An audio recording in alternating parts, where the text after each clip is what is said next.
Little Leaders, Bold Women in Black History, written by Vashti Harrison. Mahalia Jackson, 1911 to 1972, gospel singer.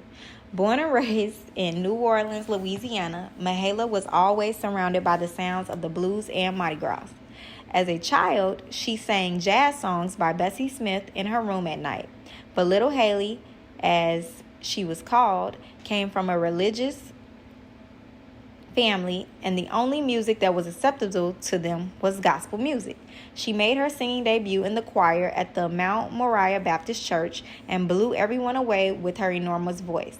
Later in life, she felt the urge to sing non-religious music, but she had made a promise to herself and her family to sing only gospel, and she stuck to it her whole life. She turned down big night shows and lived on very little money. But in 1946, she recorded a single, Move On Up a Little Higher, and sold over 2 million copies. She gained a following around the United States and traveled through performances. Her shows drew large crowds from both the black and white communities.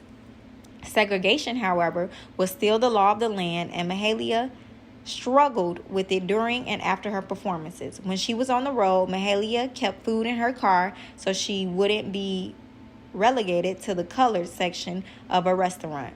At the request of Dr. Martin Luther King Jr., Mahalia performed in the Montgomery bus boycott, and in 1963, she performed at the March on Washington for Jobs and Freedom, where Reverend King gave his famous I Have a Dream speech. She was on the podium behind him, and when she started to go off script, she encouraged him. "Tell him, Martin," she shouted. "Tell him about that dream." The most famous part of his speech wasn't planned, but Mahalia knew how powerful his words were and how important it would be to share them.